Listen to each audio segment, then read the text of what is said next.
Frederick Hunter had not slept through a single night in 4 years, and he had stopped expecting that to ever change. He lay on his narrow cot in the pre-dawn darkness of October 1873, staring at the knotted pine boards of his ceiling as he did every morning, listening to the wind comb through the tall grass of the Montana Territory like a woman running fingers through long hair. The image came unbidden, the way so many images did in the still hours between midnight and sunrise, and he pushed it aside with the practiced ease of a man who had learned that certain thoughts were traps. He was 31 years old. He had survived the Battle of Chickamauga, the siege at Chattanooga, and a prisoner exchange that had left him 40 pounds lighter and with a jaw that still ached in cold weather. He had homesteaded this land outside the town of Millhaven for 2 years, broken this soil, built this cabin with his own 2 hands, and grown enough winter wheat to keep himself and his horse alive through the long mountain winters. He did not require anything more from this life. He had told himself this so many times that he almost believed it. He rose before the sun, as he always did, and went to the window. The meadow between his cabin and the eastern tree line was still and silver in the last of the moonlight, the knee-high grass bending in the October wind. His nearest neighbor, old Silas Whitmore, had the parcel just east of his, about a quarter-mile off, and Silas kept a lamp burning through the night because his eyesight was failing and he feared the dark. Frederick could see that small orange eye of light from his window, which he found strangely comforting on the worst of nights. It meant someone else was awake. It meant the world was not entirely empty. He dressed in the dark, pulled on his boots, and stepped out onto the porch to breathe the cold air and watch the stars go pale at the edges. His horse, a dark bay gelding he called Corporal, nickered softly from the small barn beside the cabin, and Frederick answered him with a low whistle. The morning routine was its own kind of anchor. Coffee on the iron stove, corn bread if he had the energy, a walk of the fence line along the south pasture. Then the long day's work, which in October meant hauling firewood and laying in stores before the first snow came down from the mountains. He was halfway through his second cup of coffee, sitting on the porch step with his boots on the cold ground and the cup warming both hands, when he heard the wagon. It was coming down the old mill road that ran along the northern edge of his property, moving at a steady pace despite the ruts that cross-cut the road from the last heavy rain. It was an unremarkable sound. Wagons came through here several times a week, traders and settlers and the occasional circuit preacher, but something about the pace of it made him look up. Most people moved faster on this road in October, knowing what was coming in the sky. This wagon moved like it had something breakable in it, or like the driver was not entirely sure where she was going. It was that word, the word she, that arrived in his mind even before the wagon cleared the bend in the road and he could see the driver. She was sitting straight-backed on the wagon bench, the way people sit when they are tired but will not let themselves slump, and she had a dark brown coat pulled around her shoulders and a felt hat with the brim pinned up on one side.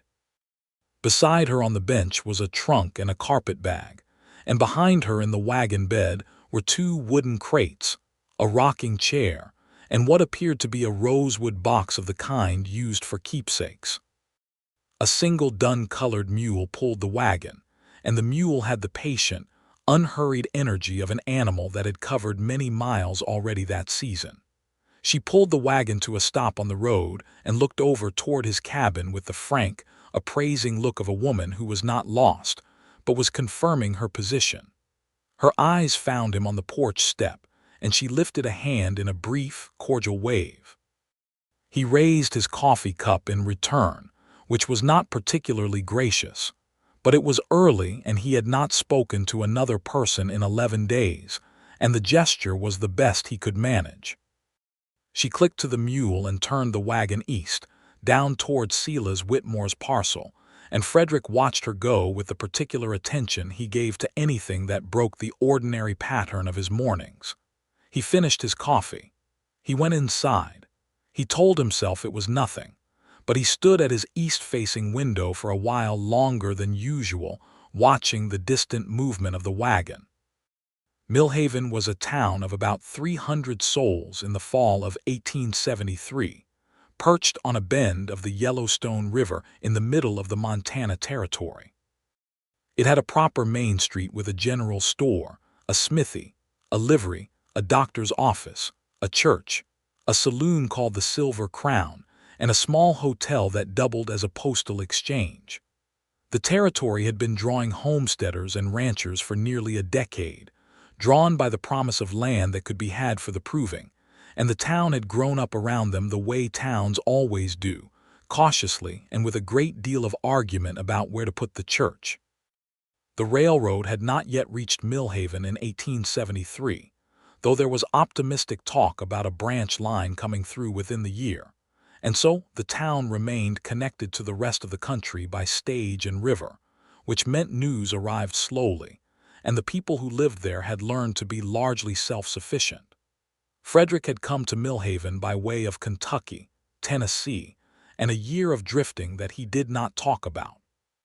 He had his homestead claim, his horse, his rifle, and a set of skills that encompassed carpentry, basic blacksmithing, crop management, and the particular self-reliance that the Army had drilled into him and the war had made permanent. The people of Millhaven considered him a good neighbor in the way that good neighbors were understood in the territory. He did not make trouble, he paid his debts at the general store, and he showed up without being asked when the widow Mac Allister's barn burned down in the spring of 1872. He was not unfriendly. He was simply contained, the way a man could be when he carried something inside him that took up all the available space. He learned her name that same afternoon, when he rode into Millhaven for supplies and found the postmaster, a round, cheerful man named Harold Prout, in a state of considerable excitement behind his counter. "You heard about the Whitmore parcel," Harold said before Frederick had even set his list on the counter. "Silas finally sold it," Frederick said. He had known this was coming. Old Silas had been talking about moving to his daughter's home in Billings since midsummer. "Sold it to a woman," Harold said, with the tone of a man imparting information of the highest civic importance. "Widow out of Cheyenne. Name's Thatcher, Ella Thatcher. Her husband was James Thatcher, the surveyor. You might have heard of him. Did some work for the territorial government out of Cheyenne before he passed. That was last spring, I believe. She filed the purchase on the Whitmore parcel through Judge Aldrich's office in Billings 3 weeks ago." "That right," Frederick said, which was not a question. "Came in this morning on the Mill Road," Harold continued. "Stopped in here about an hour ago for salt and lamp oil and some yards of muslin. Very composed woman. Not young, not old. I'd say she's maybe 28, 29. Said she intends to winter here and make the improvements in the spring. Wintering alone in a cabin she's never seen is not an easy undertaking," Frederick said. "I mentioned that to her," Harold said, with the diplomatic tone of a man who had been efficiently managed in a conversation. "She thanked me for my concern." Frederick collected his supplies, loaded his saddlebags, and rode back out along the Mill Road. He was not thinking about Ella Thatcher. He was thinking about the 3 cords of wood he still needed to split before the freeze, and the section of fence on the south pasture that had developed a lean, and the persistent damp smell in his root cellar that suggested a drainage problem. He was thinking about practical things, because practical things were the correct things to think about. He was halfway home when he noticed the smoke rising from Silas Whitmore's chimney, from Ella Thatcher's chimney now, he supposed, and saw that she was already unpacked enough to have a fire going. In October, that was the right priority. He found himself unexpectedly impressed. The first time they spoke properly was 3 days later. Frederick was splitting wood in the yard between his barn and his eastern fence line when he heard someone on the other side of that fence, and looked up to see Ella Thatcher walking toward him through the meadow grass with the purposeful stride of a person who has thought about what she is going to say and decided to say it. She was not wearing the felt hat today. Her hair was dark brown and pinned back plainly, and she was wearing a work dress of dark blue wool and a canvas apron that suggested she had been doing something domestic and had come directly from it. She was, as Harold Pruitt estimated, somewhere around 28 or 29. Frederick would learn later that she was 27. She had a quality of self-possession about her that was not coldness. It was simply the look of a woman who had learned to rely on herself and was no longer surprised to find that necessary. "Mr. Hunter," she said when she reached the fence. She said it with the confidence of someone who had done her homework, which he supposed she had. He rested his axe and turned to face her. "Mrs. Thatcher, I wanted to introduce myself properly," she said, "and I wanted to ask if you would be willing to sell me 2 cords of wood. I was told in town that you keep a good supply. I underestimated what I would need for a winter start, and I would rather address that honestly than freeze come January." He looked at her for a moment. "I can spare 2 cords," he said. "I'll cut you another if the winter runs long." "What do you want for them?" "Nothing," he said. She shook her head immediately. "I don't accept charity." "It's not charity," he said. "It's neighboring. You can repay it when you've got something to repay with. That's how it works out here." She considered this with the expression of someone who recognized a reasonable argument and was deciding whether to let it be reasonable. "All right," she said finally. "Neighboring, I accept. I'll have my horse pull the sledge over in the morning." "Thank you." She started to turn, then paused. "The fence line between our properties," she said. "The south corner post is working loose." "I know," he said. "I'll fix it this week." "I can help," she said. "If you tell me what you need done, I can hold and hammer." He opened his mouth to say that it was not necessary, but something about the direct steadiness of her gaze stopped the words before they came out. "All right," he said.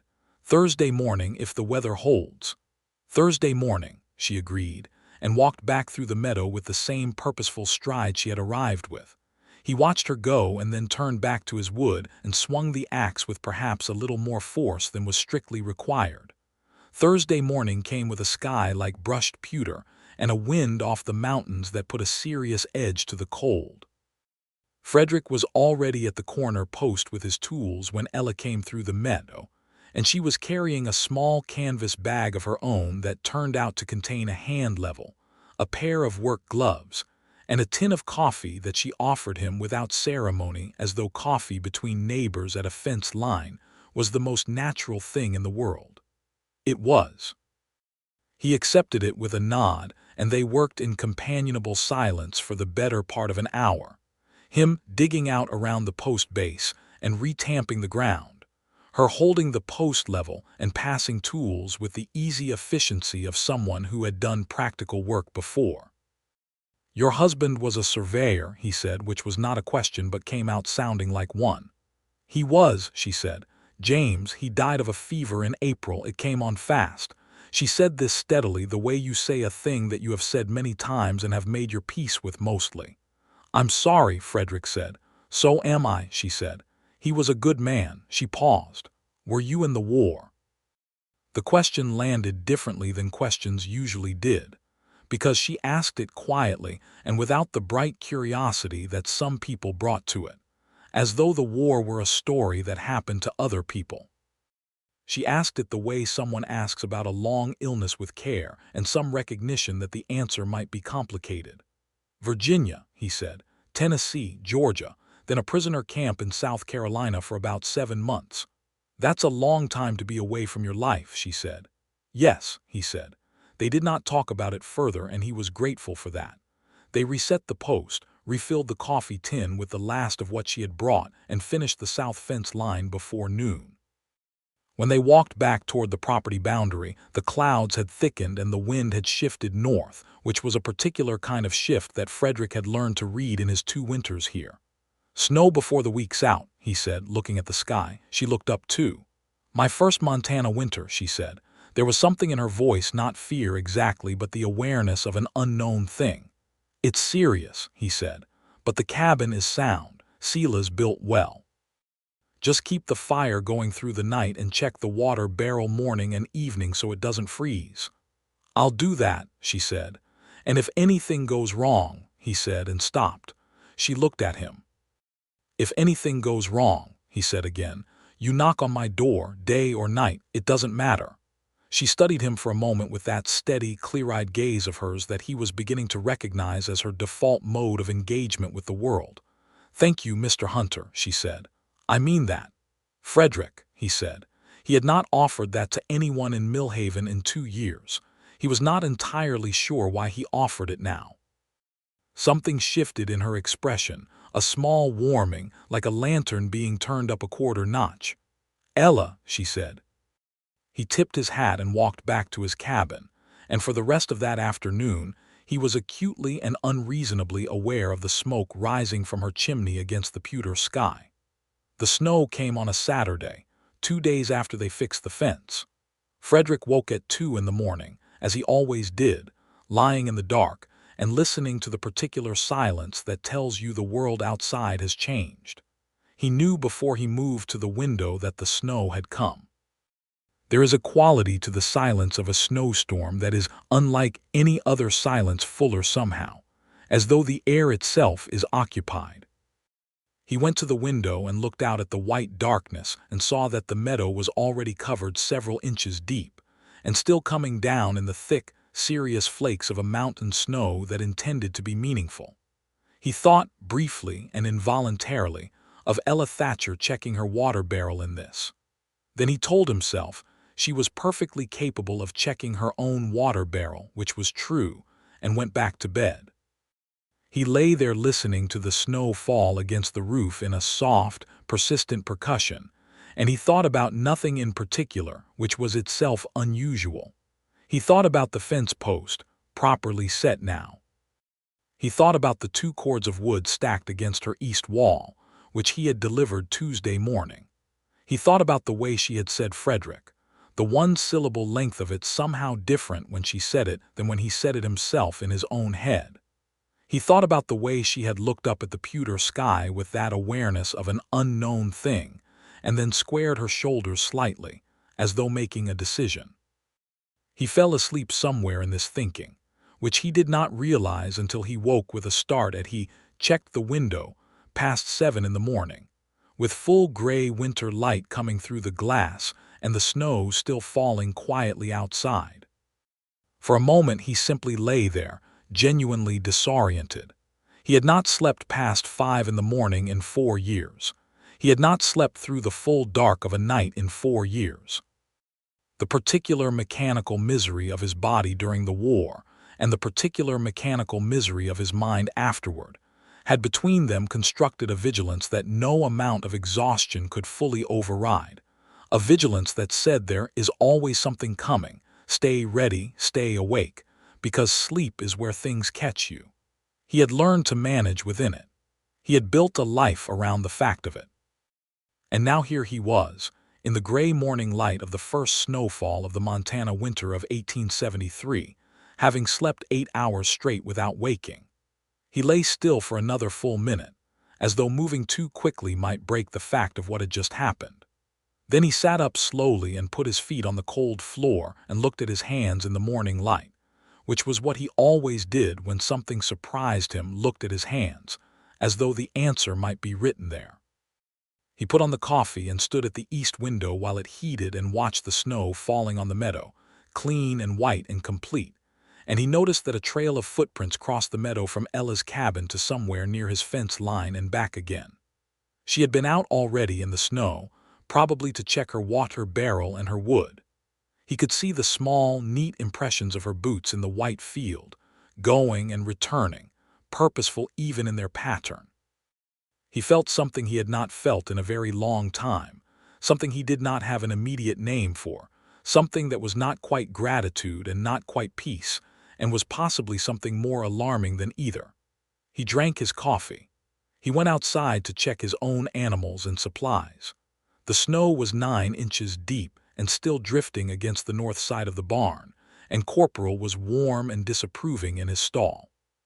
Frederick forked him fresh hay, broke the ice on his water trough, and was coming back around the barn when he saw Ella standing at his fence line in her dark coat and her felt hat, which she had apparently rescued from wherever it had been since that first morning on the wagon, and she was looking at the meadow with an expression of undisguised wonder. He walked toward the fence. She heard him coming and turned, and the wonder shifted into something more composed but did not entirely leave her face. "First Montana snow," she said. "It's a good one," he said. "Another foot before it stops, I'd say." "I checked my wood," she said. "I have enough, and the barrel is clear." She said this with a faint note of self-satisfaction that he found deeply charming, and then appeared to notice that she sounded self-satisfied and composed herself slightly.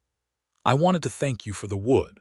I know you said it was neighboring, but I've been thinking about how to repay it, and I've decided that if you will permit me, I would like to cook a proper meal when the snow clears enough to walk between our places.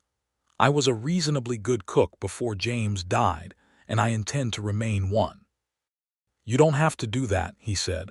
"I know I don't have to," she said. "I want to. There is a difference." He considered the space between wanting to and having to and found it interesting. "All right," he said. "When the snow clears." The snow cleared 2 days later, mostly enough to walk on, and Ella cooked a venison stew that was the best thing Frederick had eaten in approximately 2 years. She had found a source for the venison at the butcher in Millhaven, she explained, and she had grown up in Ohio where her mother had cooked for a household of 8 and had passed on both the necessity and the habit.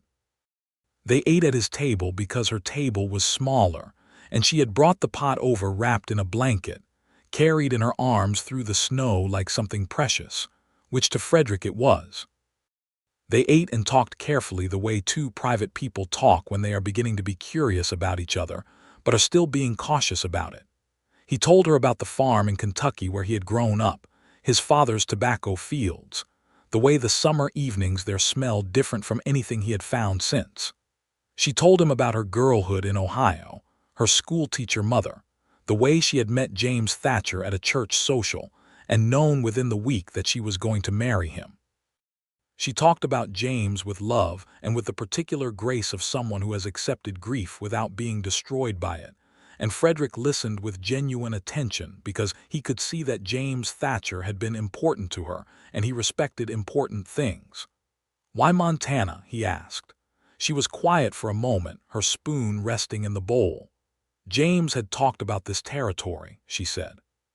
"He had done survey work through here in 1869, before we were married, and he always said it was the most beautiful land he had ever seen. After he died, I had enough from the sale of the Cheyenne house to buy the Whitmore parcel outright, and I thought," she paused, "I thought I would rather build something new in a place that meant something than stay somewhere that only reminded me of loss." "That's a brave decision," he said. "Or a stubborn one," she said, with a quick, self-aware smile that was the first full smile he had seen from her, and it did something to the quality of the room. "I don't think those are always different things," he said. She looked at him over the table with that level, honest gaze. "What about you?" she said. "Why Montana? Why all the way out here?" He thought about this for longer than a man answers a simple question, and she waited without pressing him, which he noticed. "I needed a place where the past couldn't find me quite so easily," he said finally. "Montana is obliging that way." "Does it work?" she asked, not unkindly, simply honestly. "Mostly," he said. "Some nights less than others." She nodded slowly, as though this answered something she had already half known. "Silas Whitmore mentioned to me in his letter that you were a good neighbor," she said. "He said you kept your fences and your word. He said you were a man who had seen things. He said to trust you." "Silas is generous," Frederick said. "I think he was accurate," she said simply. He did not know what to do with that, so he refilled her coffee cup instead, which she thanked him for, and they talked until the candles had burned down to stubs and the fire had settled into coals, and neither of them seemed to notice the time going. November arrived and settled over the Montana territory with the unapologetic authority of a season that knows its own importance. The mountains to the west disappeared behind clouds for days at a time, and the meadow between the two cabins became a hard, white corridor that both Frederick and Ella crossed regularly in the weeks that followed.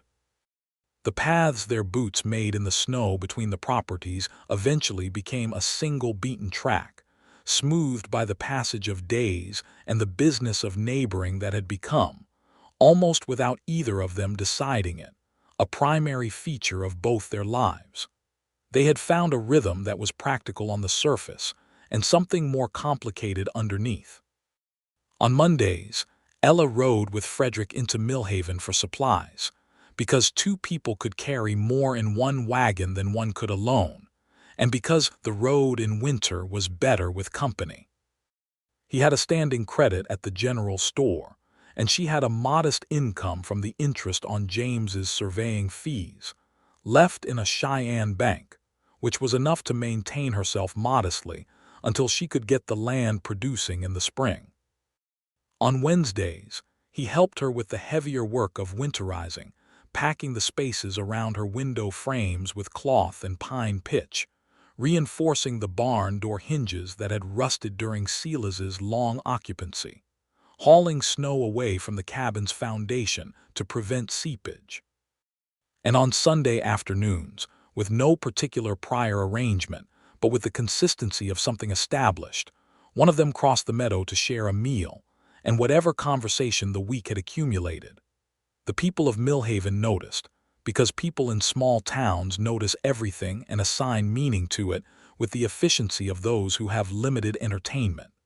Harold Prout mentioned to Frederick, with elaborated casualness, that Mrs. Thatcher was spoken very highly of around town.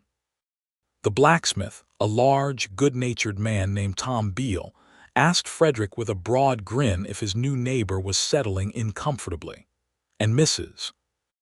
Ada Whitfield, who organized the church socials and considered herself the social conscience of Millhaven, made a point of visiting Ella with a pie in the second week of November and reported back to Frederick, when she encountered him on the main street the following day, that Ella Thatcher was a woman of excellent character and considerable resource, and that anyone who assisted her in establishing herself in the territory would be doing a service to the community.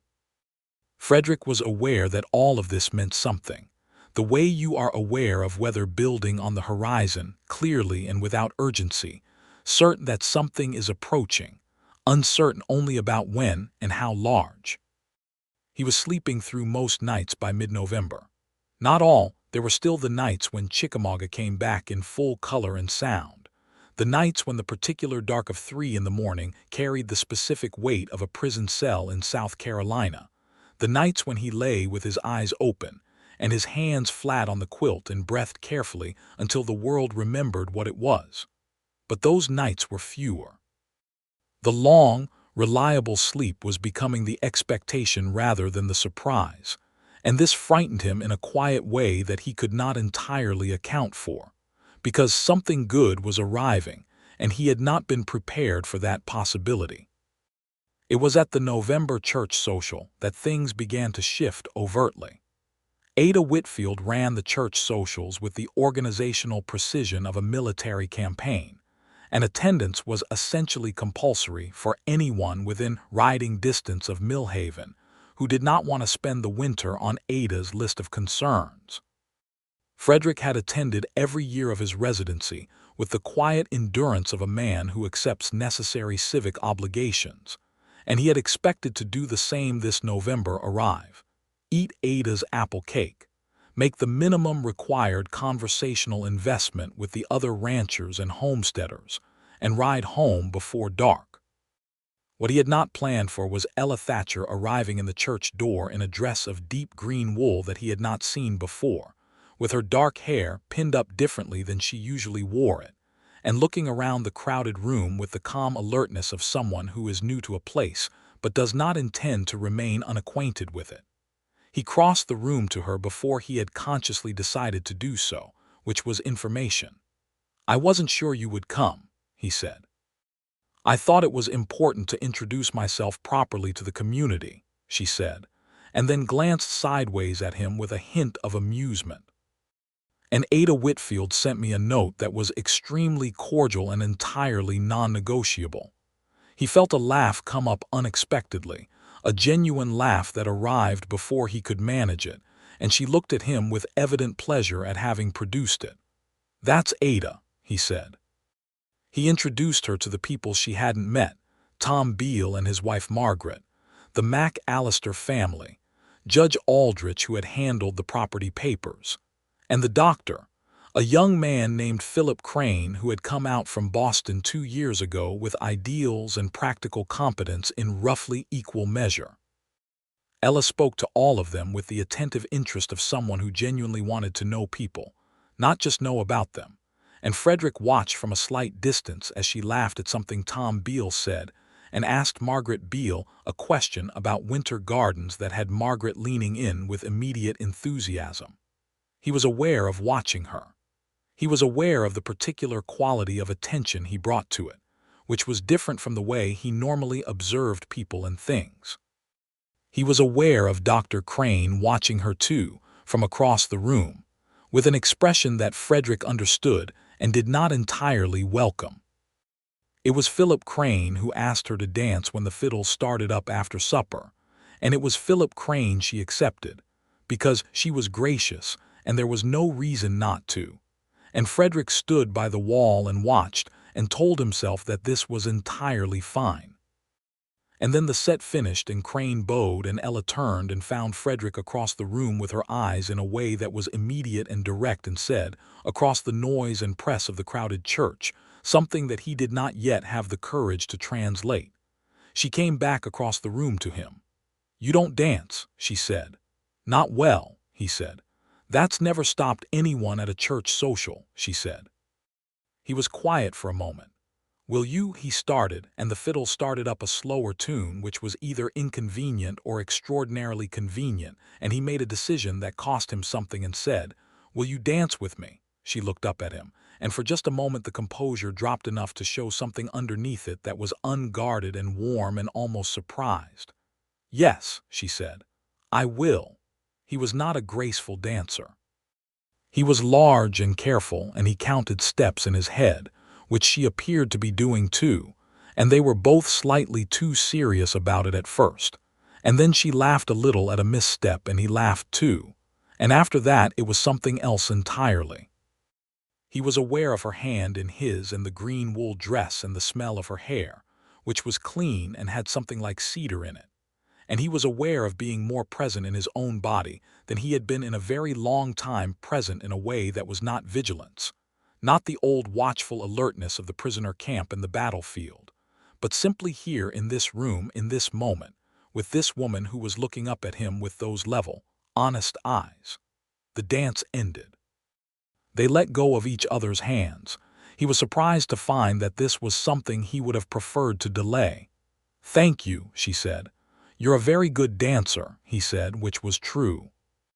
"You are a passable one," she said, which was also true and delivered with such affectionate precision that he found himself smiling again for the second time that evening, which might have been a record. They rode back along the mill road in the dark, side by side, her wagon and his horse at the same slow pace, and the stars were out for the first time in a week, clean and brilliant above the white fields. They talked about the social, about the people they had met, and the various small dramas that ran below the surface of any gathering: Margaret Beale's quiet pride in her son's latest school performance, Judge Aldrich's increasingly visible problems with his knees, the ongoing and apparently epic dispute between the Morrison and Hendricks families about a water easement on the North Fork of the creek. When they reached the turnoff for her cabin, she pulled the wagon to a stop, and he stopped Corporal beside her. The night was very still and very cold, and the moonlight made everything sharp and clean. "Frederick," she said, and there was something in her voice that was not her usual composure, something slightly more careful. "Ella," he said, "I am glad I came to this place," she said. She was looking straight ahead at her cabin in the distance, the lamp in the window burning orange against the dark. "I wanted you to know that." He looked at her profile in the moonlight. "I'm glad you came too," he said.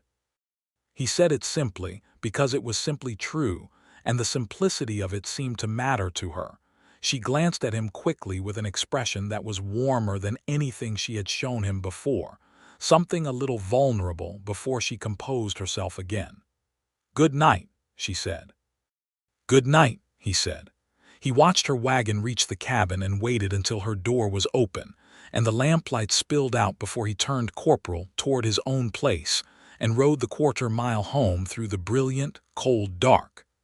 December arrived, and with it a new rhythm of cold and firelight and the slowly accumulating fact of each other.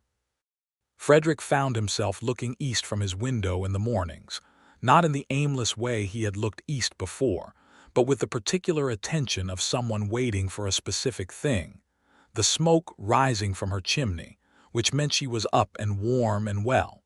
He noticed when the smoke was late. He noticed when her lamp burned very long into the night.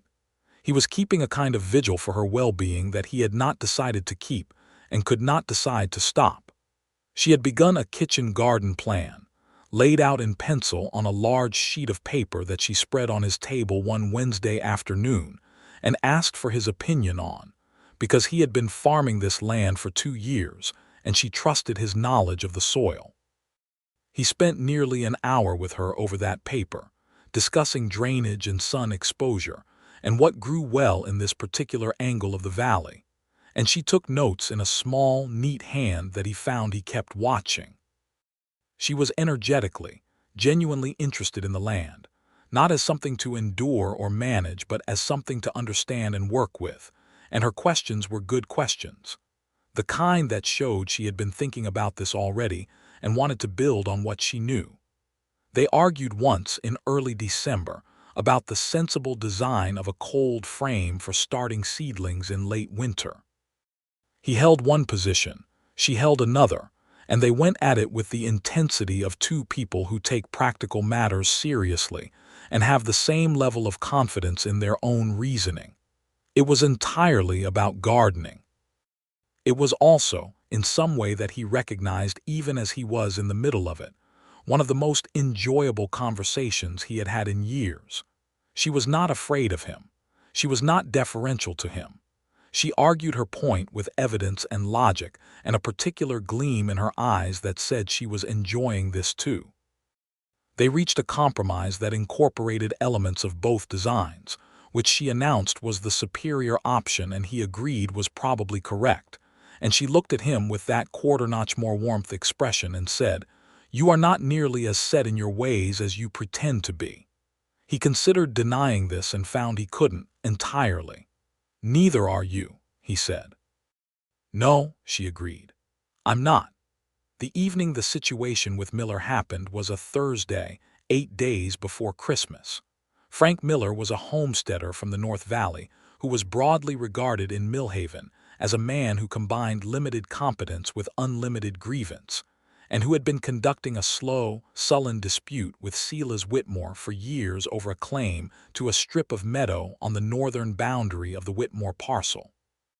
When Silas sold the property to Ella, Miller had apparently determined that a widow woman was a more tractable adversary than old Silas, and he had ridden out to her cabin on a December evening, when the temperature was dropping hard, to inform her, with the particular brand of friendly menace that men like Miller mistake for negotiation, that she would be wise to sign over the disputed strip before she made enemies she couldn't afford. Frederick was mending harness in his barn when he heard Corporal throw his head up, which was the horse's signal for something unfamiliar nearby.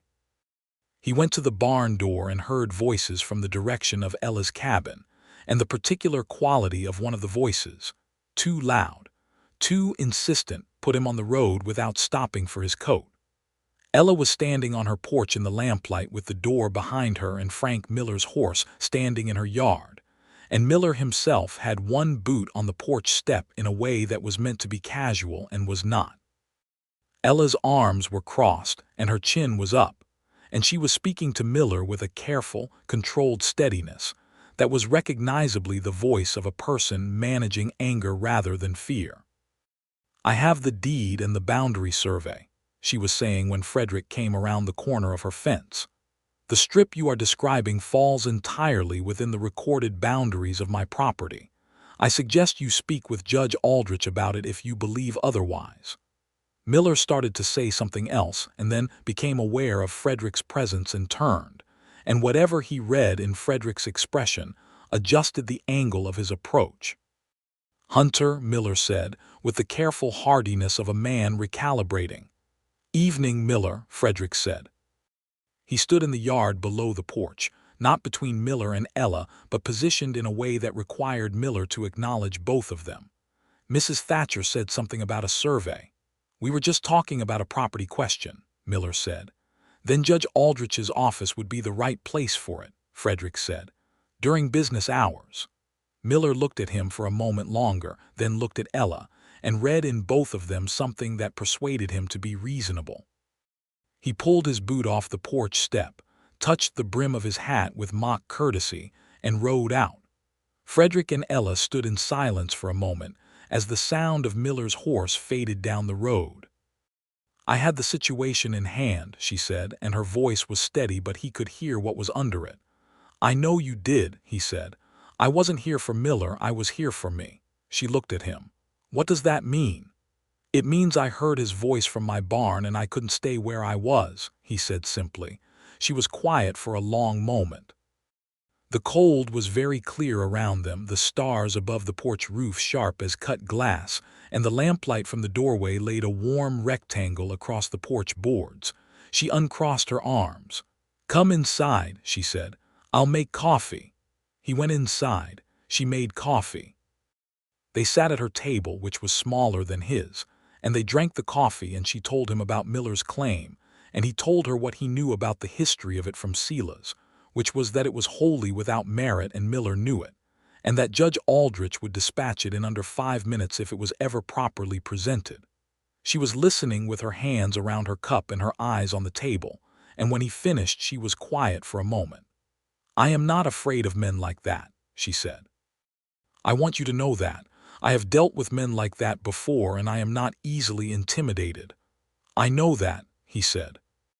"But," she said, and paused and looked up at him across the small table. "I am glad you came." He held her gaze. The lamp between them was burning low and needed trimming, and neither of them moved to trim it. "Ella," he said. "Frederick," she said. "I think," he said, and stopped and started again, because this was harder than fence posts and more complicated than cold frames, and he was a man who had learned to distrust the things he most wanted. "I think you should know," he said, "that the reason I came out of that barn when I heard his voice was not simply neighborly concern." She was very still. The lamplight was warm on her face. "No," she said. "No," he said. "It was," he looked at his hands on the table. "I find that I am considerably more invested in your well-being than is strictly accounted for by neighboring." She looked at him for a long moment, and then she said, quietly and with great care, "I find the same to be true of you." The silence that followed was the kind of silence that is not empty but full. "I haven't done this in a long time," he said. "I don't know that I do it well." "I haven't done this since James," she said. "I don't know that I do it well either." "Then we are equally placed," he said. "Equally placed," she agreed, and something in her expression shifted into something new and warm and decided.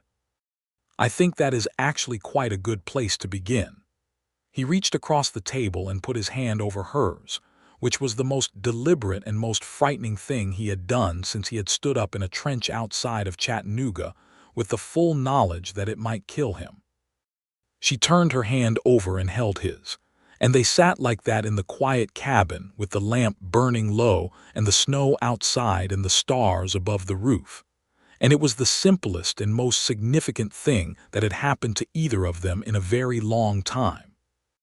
Christmas in Millhaven in 1873 was a considerable affair by frontier standards, organized with Ada Whitfield's indefatigable energy, and involving a community dinner in the church, the exchange of modest gifts, and the general gathering of the dispersed homesteading population into the temporary warmth of collective proximity.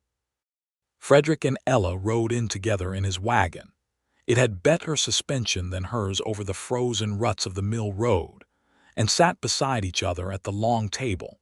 And Frederick noticed, with the heightened awareness of a man who has recently admitted something important, that the people of Millhaven noticed them sitting together with the pleased attentiveness of people whose theory about something has been confirmed. Ada Whitfield appeared at Ella's elbow after dinner with a smile of the most satisfied variety and said, "Mrs. Thatcher, I hope you are finding everything you need here in our community," and looked meaningfully at Frederick when she said everything, which Ella absorbed with perfect composure and a slight amusement in her eyes that she shared with him over Ada's retreating shoulder. Dr. Philip Crane spoke to Frederick briefly by the door while the women were clearing the dinner plates and said, "I hope you know what a remarkable woman she is," in a tone that was both sincere and somewhat resigned, and Frederick said, "I am becoming more certain of it every day," and Crane nodded with the good grace of a man who has decided to accept a situation rather than contest it. They drove home in the late afternoon, with the sun already low over the western mountains, and the cold settling in hard.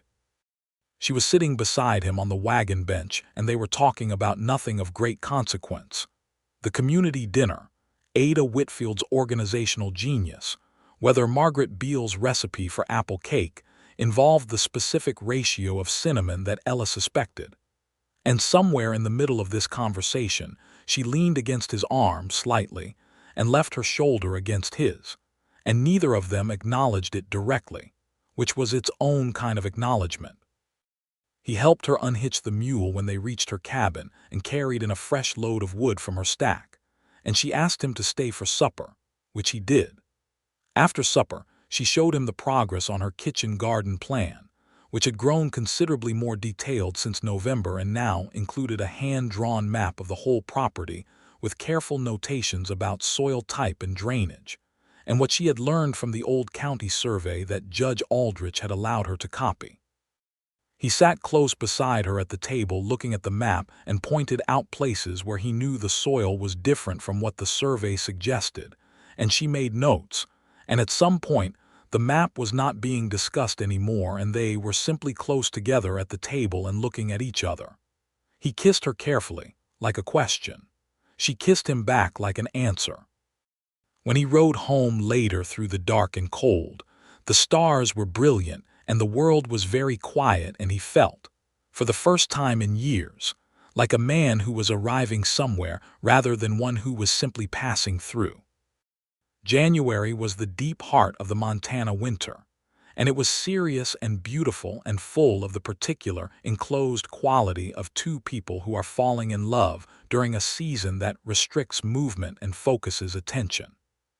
The cold made the space between their two cabins feel like a commons, a shared territory that belonged to both of them, and the beaten path in the snow between their front doors became a thing of significance. It was used every day in both directions, for practical and impractical reasons alike. She read in the evenings and he read in the evenings, and they had begun borrowing each other's books, which led to long conversations about what they had read that ranged from the practical to the philosophical in the way that conversations between two intelligent people will, when they have been given enough space and warmth and quiet. She had brought a small library from Cheyenne's survey texts, a volume of poetry, 2 novels, and a book on soil science that she had ordered specially, and that Frederick borrowed and returned with margin notes, which delighted her unreasonably. He told her about the war in pieces, not in the compressed, summarized way he had talked about it at the fence line in October, but in the scattered, incremental way that a person talks about something that is still sharp-edged in places. He told her about Chickamauga on an evening in January when the wind was particularly loud against the walls, and he had woken from a bad night, and was sitting by her fire with his hands around a cup of coffee that had gone cold, and she had simply sat in the other chair and waited without speaking until he was ready to start. He told her about the 7 months in the South Carolina prison camp. He told her about coming home to Kentucky and finding that home was not the word for it anymore. He told her about the year of drifting before Montana. She listened with her whole attention, which was a considerable thing. She did not offer comfort in advance of what was required, and she did not flinch from the parts that were terrible, and when he finished she reached across the space between their chairs and put her hand on his arm and said, You carry that very carefully, and he thought that this was perhaps the most accurate and the most humane thing anyone had ever said to him about it. Does it still come at night? She asked. Less, he said. Since he stopped. Since what? She said. He looked at the fire. Since November, he said, since the first snow. She was quiet for a moment, and then she said very gently, You slept through the first snow. He glanced at her. You noticed that. I came out to check your fence line in the morning, she said, to see if the drift had pushed the south post again. Your cabin was dark. You were usually up before dawn. I stood there for a while wondering if I should check on you, and then I decided that if you were sleeping, that was a very good thing and I would not interfere with it. He felt something tighten in his chest that was not pain.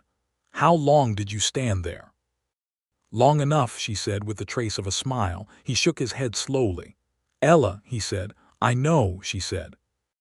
And then, because the fire was warm and the wind was outside and not inside, and because she was the reason he had slept and they both knew it, he moved across the space between the chairs and took her face in his hands and kissed her properly. Not like a question this time, but like a statement. And she held onto the lapels of his coat and kissed him back with the full, decided commitment of a woman who has thought about what she wants and is done being tentative about it.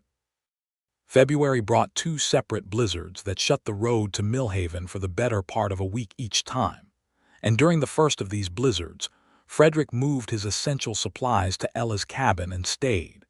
Because the sensible thing in a serious storm was not to maintain a quarter-mile separation between two people who had any concern for each other's welfare. And because both of them understood by now that the sensible justification was a convenience they were both grateful for. They spent 3 days snowbound in her cabin, and they talked and cooked and read and argued amicably about the cold frame design again, and slept in separate rooms because this was 1873, and there were standards both of them respected. But the domestic intimacy of those 3 days was its own kind of revelation. He learned that she was organized to the point of methodology in her mornings and entirely flexible in her evenings. She learned that he was the most reliable and unhurried cook she had ever encountered, which was not what she had expected, and that he made biscuits from memory that she declared to be the best biscuits in the Montana Territory, which he accepted with quiet pride. On the second night of the blizzard, when the wind was at its loudest and the cabin was its warmest, they sat on the same side of the fireplace with her head resting against his shoulder and his arm around her, and the book she had been reading open on her lap and neither of them reading it, and she said, without looking up, I think I am falling in love with you, Frederick Hunter. He was quiet for a moment, the firelight on both of them and the storm enormous outside, and the cabin very small and complete. I think I fell in love with you, he said, sometime around the day you brought coffee to a fence repair. She laughed, and the laugh was the kind that does not pretend to be composed, and she put her hand on his chest over his heart, and he put his hand over hers, and the storm was exactly the right size to make the cabin feel like the only warm place in the world. March was the thaw and the beginning of the work that Ella had been planning all winter, and it was consequently the season in which she was most fully and magnificently herself. She rose before Frederick on most days now, because she had a particular urgency about the spring preparations that even his early rising habits could not quite match, and he would often find her already in the kitchen garden plot with a shovel when he crossed the meadow in the early morning, working the loosened ground with the focused energy of someone executing a well-developed plan. He helped her. The cold frame went up in the design they had argued into being, a practical hybrid of both their ideas that worked better than either original version would have. The kitchen garden rows were dug and turned and composted, and she had ordered seeds from the general store catalog that arrived with the spring supply wagon in a set of small paper envelopes that she sorted and labeled with the organizational precision she brought to everything. He taught her the specific qualities of the soil in different parts of her land, where it was rich and where it tended to drain poorly, and she took this information and adjusted her plan with the practical creativity of a person who treats reality as data rather than obstacle. He helped her negotiate with Frank Miller, too, when it became necessary. Miller had filed a proper claim with Judge Aldrich in February, as Frederick had predicted he eventually would, and Judge Aldrich had dispatched it in 4 minutes based on the boundary survey, exactly as Frederick had also predicted. Miller had been sullen about it and had ridden past the Whitmore past Ella's property line twice in March, with the deliberate manner of a man communicating something. And Frederick had ridden out to meet him on the road the second time, and had a brief, direct, private conversation with him about the nature of the community they all lived in, and the inadvisability of making it smaller than it needed to be. Miller had not ridden past again. "What did you say to him?" Ella asked. "I reminded him of what Judge Aldrich ruled, and I mentioned that Tom Beale and I and about 6 other men in this valley would take a dim view of anyone who bothered a neighbor of ours, and I asked him if he had any other questions," Frederick said. "And he didn't," she said. "He did not," Frederick said. She looked at him with an expression that was affectionate and slightly exasperated and thoroughly fond. "You are a very effective man," she said. "I try to be useful," he said. Spring in the Montana Territory was a magnificent, insistent thing, arriving not gently, but in the assertive way of a season that has been held back long enough and intends to be noticed. The meadow between their 2 cabins went from white to brown to the vivid, almost aggressive green of new grass within the space of what felt like 2 weeks, and the mountains to the west revealed themselves again, still snow-capped but present, magnificent on the horizon on clear mornings. Corporal grew restless and opinionated, as he always did when the weather turned, and the mule was not much better.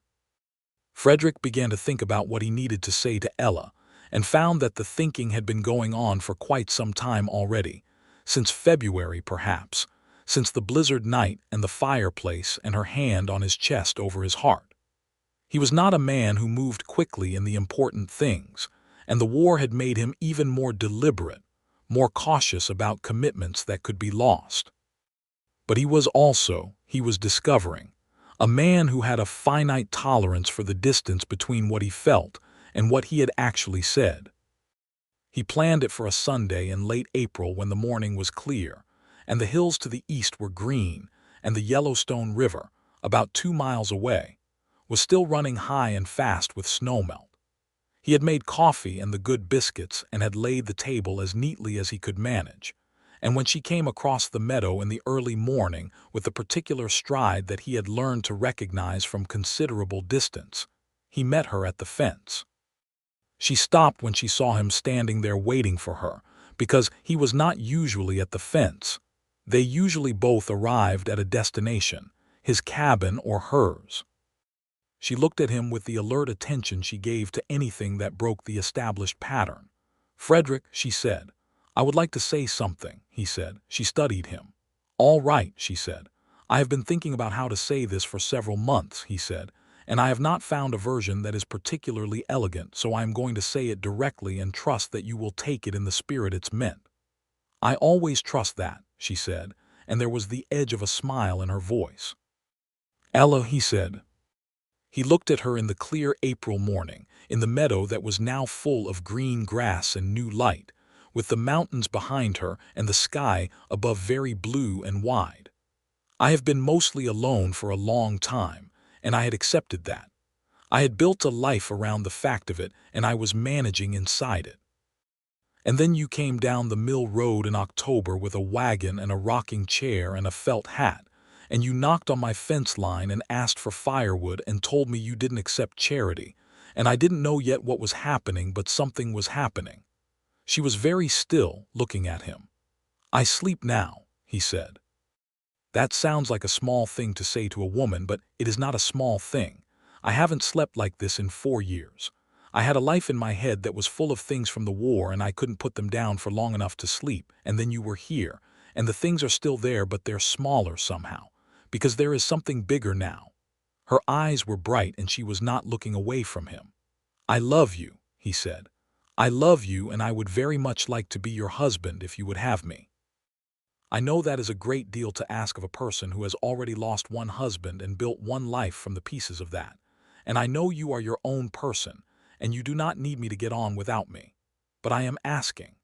She crossed the last 2 paces between them in one movement and put her hands on either side of his face, and she looked at him for a moment with the clearest, most direct gaze he had ever received from another human being. "Yes," she said. "Absolutely, and without reservation, yes." He put his arms around her and held her in the April morning, with the grass bright around them and the mountains white on the horizon, and she pressed her face against his neck and held onto the back of his coat, and neither of them spoke for a while, because nothing that needed to be said was left to say. They were married in June, in Millhaven's church on a Saturday, with Ada Whitfield in the front pew looking satisfied in a way that suggested she considered the outcome at least partly her own work, and Tom and Margaret Beale as witnesses, and Harold Prout crying openly during the vows in a way that he later described to anyone who asked as a minor allergic reaction. Dr. Crane was there too, and he shook Frederick's hand afterward with genuine warmth and said, "Well done," which in the context was perhaps the most gracious thing he could have said, and Frederick was grateful for it. Ella wore a dress of cream-colored muslin that she had made herself over the preceding 3 weeks, with a focus that had temporarily suspended all other projects, and she carried a small bunch of wild blue larkspur that grew at the edge of the meadow between their cabins, which she had picked that morning. She was the most beautiful thing Frederick had ever seen, and he told her so, standing in the church doorway before the ceremony began, and she looked at him with those clear eyes and said, "I know you mean that," which was the best possible response, because it was true and she knew it was true, and that knowledge was its own kind of gift. The minister asked his questions, and they gave their answers with the seriousness due them.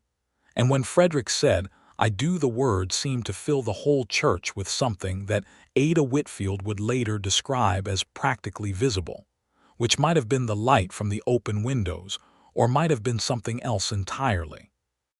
After the ceremony, there was a gathering in the church yard with Ada's apple cake and Tom Beale's hard cider, and a fiddle that appeared from somewhere and played, until the sun was well down behind the mountains. Frederick danced with Ella twice, and was marginally better at it than he had been in November, and she told him so with the affectionate precision that was one of the things he loved most about her. He watched her dance with Harold Prout, who was enthusiastic if not technically accomplished, and with Tom Beale, who was surprisingly graceful for a man of his size, and he felt a fullness in his chest that was the opposite of all the empty places that the war and the years after it had made in him. They drove home together in the late evening, down the mill road in the gold and purple of a June dusk, with the meadow grass waving in the warm evening wind, and the first fireflies beginning to appear at the edges of the trees. It was Ella who suggested, with the practical directness that he loved, that there was no particular reason to maintain 2 separate households when one was perfectly sufficient, and that her cabin had the advantage of the additional garden space, but his cabin had the advantage of the larger main room and the better stone fireplace, and that the sensible solution was to determine which combination of assets created the most workable single home. They decided that his cabin would be the primary residence, with his larger fireplace and the extra room that could serve as a study, but that she would maintain her garden plots and bring her rosewood box and her books and her kitchen tools, which included a cast iron pot that he had already identified as superior to his own. Within a week they had moved the essentials, and within 2 weeks the cabin was simply theirs in a way that felt complete and right, with her books on the shelf beside his and her cold frame visible from the east window, and the kitchen smelling of whatever she was making that evening. The summer was full and rich and busy. The kitchen garden produced magnificently, partly because of the detailed planning, and partly because the summer of 1873 in that part of the territory was wet enough to keep everything green without requiring constant hauling. Ella grew tomatoes and beans and squash, and a kitchen herb section that she maintained with particular care. And she traded surplus vegetables with Margaret Beale and Ada Whitfield and two other homestead wives in the valley, building the network of exchange and acquaintance that was essential to frontier life, and that she went about with the same methodical warmth she brought to everything. Frederick's wheat came in well in August, and he hired two of the McAllister boys for the harvest, strong and willing teenagers who ate an impressive amount of Ella's corn bread at noon, and gave him a week of good work in return. He expanded the barn by a third that summer, because they had added two more animals, a second horse for Ella to ride, a solid gray mare she named Patience with ironic affection, because the horse was not particularly patient, and the old structure was insufficient.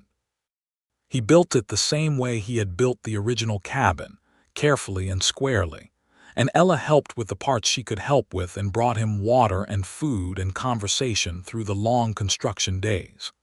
Millhaven continued its slow, steady growth through 1873 into the autumn of that year.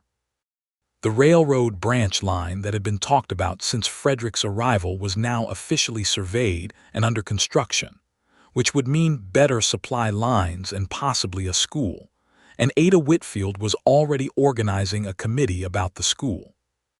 The population of the valley was growing as more homestead claims were filed, and new faces appeared in the church and the general store with regularity. Frederick found this easier to manage than he would have before Ella. The expansion of the world was less threatening when you had a center to come back to. One evening in late August, they were sitting on the porch after supper in the warm dark, she in the rocking chair she had eventually moved from her old cabin to his, he on the porch step with his coffee, the way they had sat on summer evenings since they were married. The fireflies were out in the meadow, and the night smelled of cut hay and the last of the day's warmth coming off the earth. "I think I might be expecting," she said, in the same tone she might have used to mention a change in the weather, though her hands were folded in her lap and she was looking carefully at the fireflies. Frederick set down his coffee cup and turned to look at her. She turned to look at him. For a moment they simply looked at each other in the warm dark, and then something happened in his face, a complete and total unwinding of the last reserve, the last careful management, and what was left was open and full of something that made her breath catch. "Ella," he said. "I'm not entirely certain," she said, "but I believe so." He moved from the step to his knees in front of her chair and took both her hands in his and looked up at her in the darkness. "Are you well?" he said. "Are you frightened? Tell me what you need." She looked down at him and her eyes were very bright. "I need you to stop kneeling in the dust," she said, "because I would like to embrace you and I cannot do that properly from this angle." He stood and she stood, and they held each other on the porch in the warm August night with the fireflies in the meadow and the stars beginning to come through the dark above them. And he felt her arms around his back and her face against his shoulder, and thought that he had never in his life been so precisely in the right place at the right time. Dr. Crane confirmed the news in September, with the cheerful professionalism that was his best quality, and said that everything looked well and that he expected a spring delivery, perhaps March or April, and that Ella was in excellent health, and there was no reason for particular concern. He gave them a list of practical recommendations that Ella read with immediate thoroughness and Frederick memorized by reading over her shoulder. She continued working her garden through the fall with modifications for her condition, and she continued managing her household and her plans and her life with the same organized energy she had always had, tolerating exactly as much fussing from Frederick as she judged reasonable and deploying a particular look when he exceeded the limit. He learned the look quickly and adjusted accordingly, which she rewarded with the warmth that was the best thing in his world. The 2nd October arrived, and with it the quality of light and air that Frederick now associated with everything that had begun 12 months before. He found himself marking it, the anniversary of the wagon on the mill road, of the coffee at the fence repair, of the first snow and his first full night of sleep in 4 years. He told Ella this on the evening of the anniversary of the first snow, when the sky outside had the pewter quality of that first October sky, and the wind had the same cold edge. "I was thinking today about the morning I stood by your fence in the snow," she said. They were at his table, their table, with supper finished and the lamp burning warmly between them. Her hand was resting on the small visible curve of her belly that was just beginning to make itself known beneath her dress. "Were you?" he said. "I stood there for quite a long time," she said, "looking at your dark cabin, thinking that you were finally sleeping, thinking that if you were sleeping because I was near, then I wanted to stay near for as long as you would let me." He reached across the table and covered her hand with his. "You can stay as long as you like," he said. "Indefinitely suits me." "Indefinitely," she said, with that small, warm smile. "That is a very good arrangement." The winter of 1873 moving into 1874 was different from the previous winter in every important way. Where the first winter had been the cautious, attentive winter of two people discovering each other through the careful medium of neighboring and practicality, this winter was fully inhabited two people in their own home, their combined books on the shelves and their combined tools in the barn and their combined fire burning in the hearth, managing the cold and the dark together with the ease of people who have learned each other's habits and found them compatible.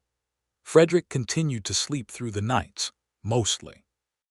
There were still the difficult nights, the nights when the war came back vivid and close, and on those nights Ella would wake when he woke and put her hand on his arm in the dark and say nothing, just be present, which was the most effective thing anyone had ever done for him in those hours.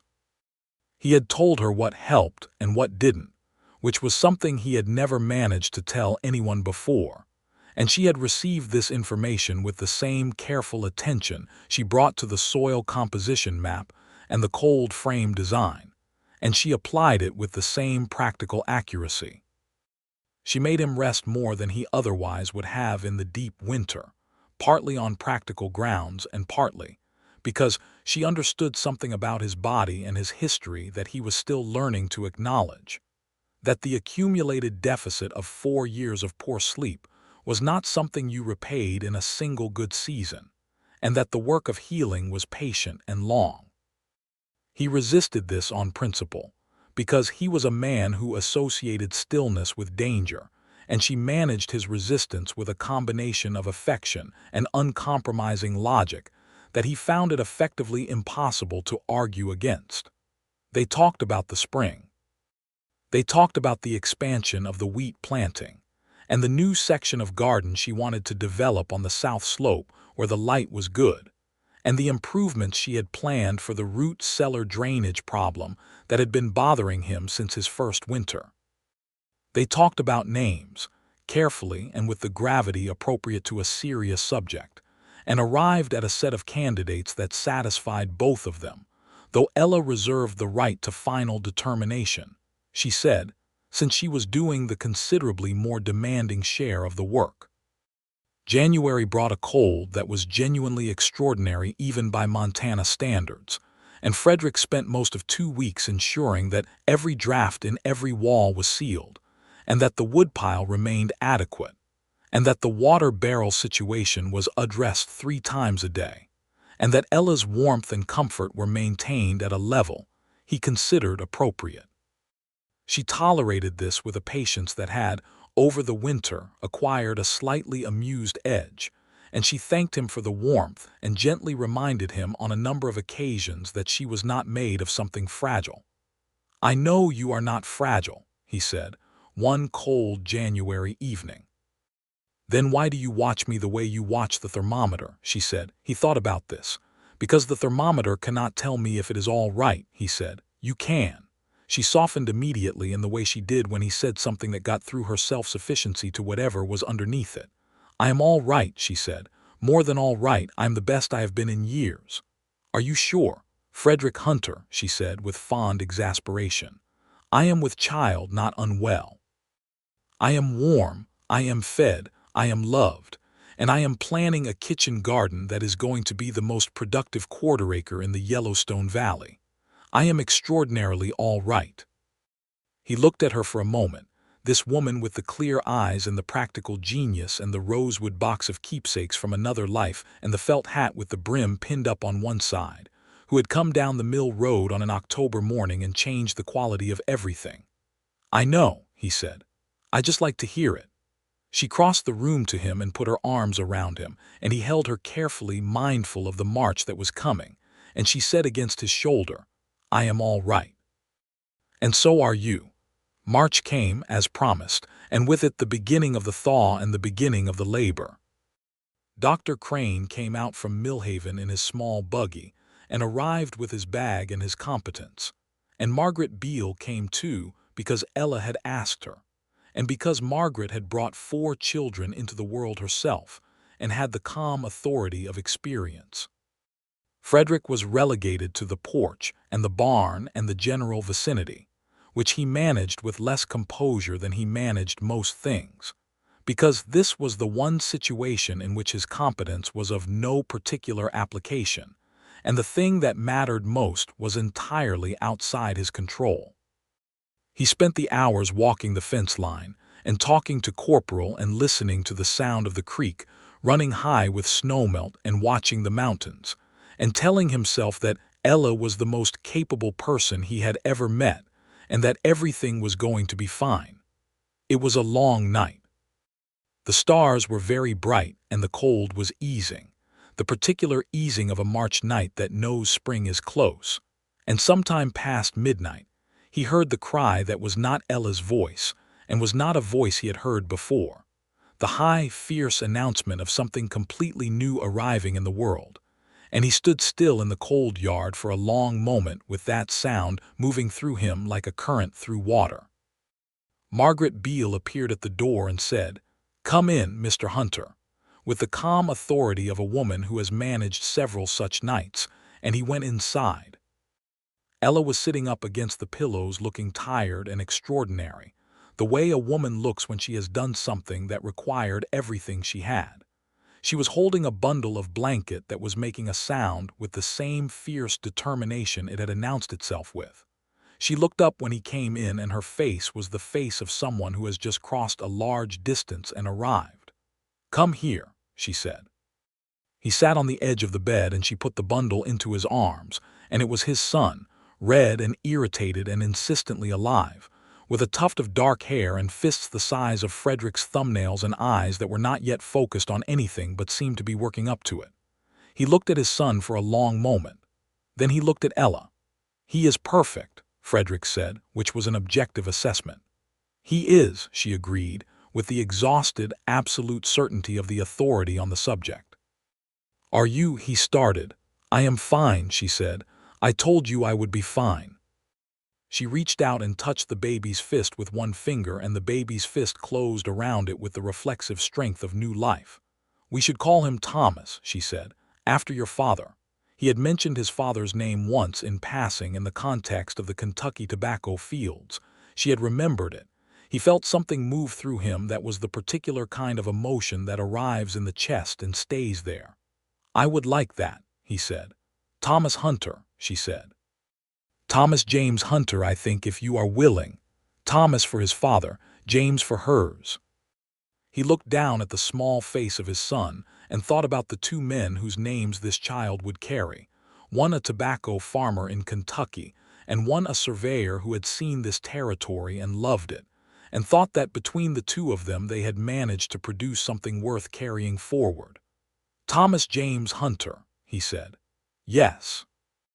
Dr. Crane collected his bag and took his leave with the quiet satisfaction of a man whose work has gone well, and Margaret Beale made sure that everything was in order and that Ella had what she needed, and then rode back toward town with the promise to return in 2 days. And then the cabin was quiet in the early morning of a March night in 1874, with the fire burning and the baby asleep between them and the mountains beginning to show faintly pale through the east window with the first suggestion of dawn. Ella was half asleep, her head turned toward Frederick on the pillow, and he was sitting beside her watching the dawn come. He was not sleeping, but this was not the old insomnia, the vigilant, grinding wakefulness of a man who cannot put down what the war gave him. This was simply being awake because something extraordinary had happened, and the world deserved to be witnessed for a little while before he slept. "Frederick," she said, not quite awake. "I'm here," he said. "Go to sleep," she said. "Everything is all right." He looked at the small face of his son, and at the face of his wife, and at the dawn coming through the window of the cabin they had made their own, with her books on the shelves and his tools in the barn and the cold frame visible in the garden and the path worn between the fence posts where they had first talked through the wire, and he thought, "Yes, everything is all right." He lay down beside his wife and his son and closed his eyes, and he slept. The spring of 1874 was the most productive Frederick's land had ever yielded. The combination of the wet winter, the careful planning, and the particular energy that a new life brings to its surroundings had made everything grow with enthusiasm.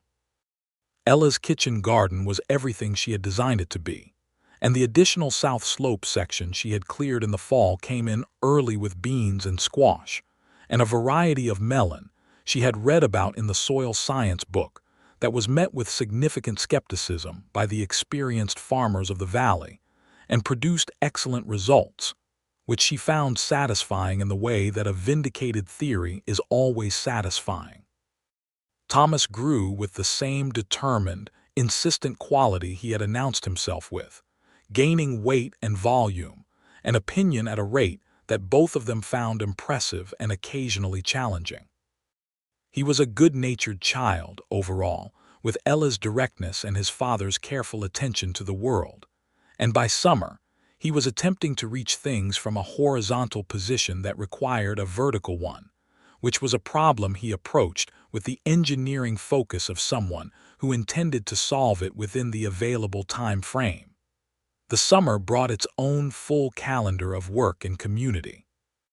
Ada Whitfield's school committee had succeeded in getting a schoolhouse built on the east end of Millhaven's Main Street, funded by a combination of territorial government support and local subscription, and the teacher who arrived in September from Bozeman was a young woman of tremendous practical energy who endeared herself to the community within her first week by asking Ada Whitfield exactly the right question about the winter supply situation, and then actually doing what Ada told her. Ella became one of the school's primary advocates, attending the committee meetings and contributing both practical assistance and the survey-trained eye for physical planning that she had inherited from years with James and developed in her own right.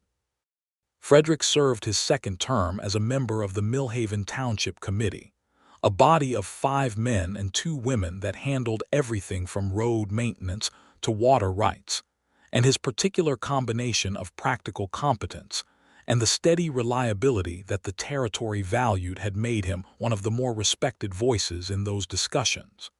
He was not a man who made speeches. He was a man who showed up with useful information and said it clearly, and in a frontier community, this was worth considerably more than rhetoric.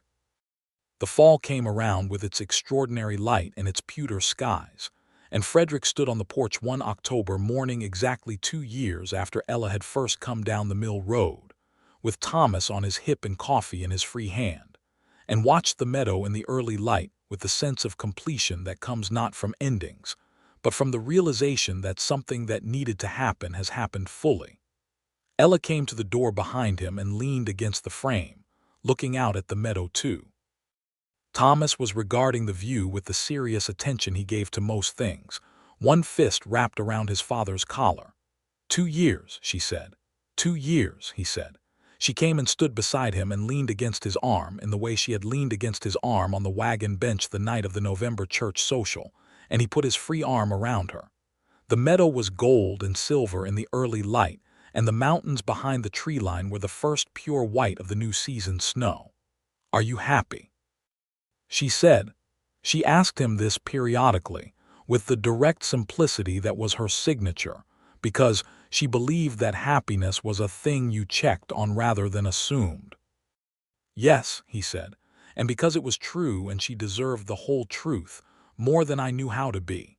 She put her head against his shoulder. Thomas, between them, made a decisive noise that expressed his own contentment or possibly his opinion on the quality of the morning light. "He is going to be a person of strong views," Frederick said. "He gets it from both sides," she said. He laughed, the easy laugh that he had learned to trust again, and she laughed with him, and the sound went out into the gold October morning and scattered across the meadow. The second October snow came on a Tuesday, which Frederick noted without particular drama, having established over the previous year that the first snow was something to receive rather than brace against. He woke at 5 in the morning, which was early by his current standards but not by his old ones, and lay in the dark listening to the particular silence of it, and felt Ella warm beside him and Thomas quiet in the room next door, and the cabin full of the small accumulated life of two people who had made something real here. He thought about the night of the first snow, the October night when he had woken at 7 in the morning in genuine disorientation, having slept through the dark for the first time in 4 years. He thought about standing at the east window and seeing the trail of her footprints in the white meadow, the small neat impressions of her boots going and returning. He thought about how he had felt something unnamed then, something that was not quite peace and not quite gratitude, and was, it turned out, the beginning of everything that had followed. The war was not gone from him. He did not expect it to be gone.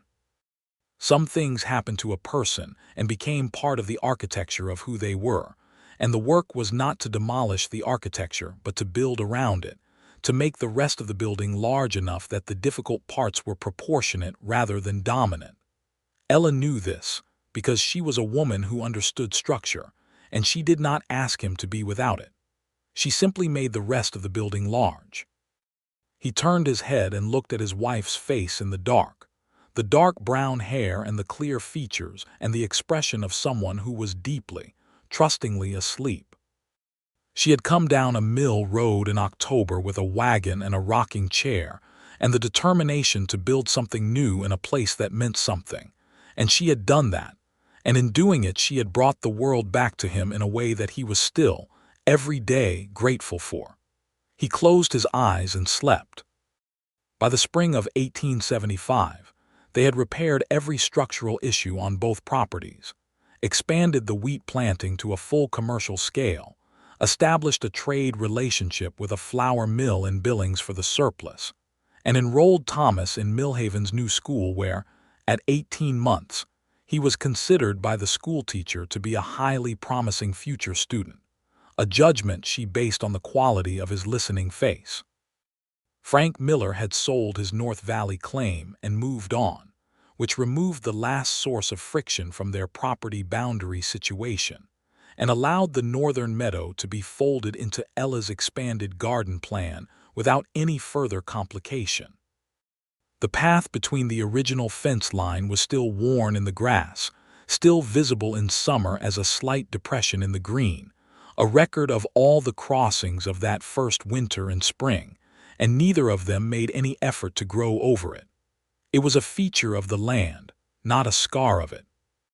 Ada Whitfield had declared their family the finest example of frontier community spirit in the Millhaven Valley, which Frederick accepted with the same quiet thanks he gave to weather predictions and property surveys, and Ella accepted with affection, and the private observation that Ada had done as much to produce the situation as anyone, a point Ada entirely agreed with.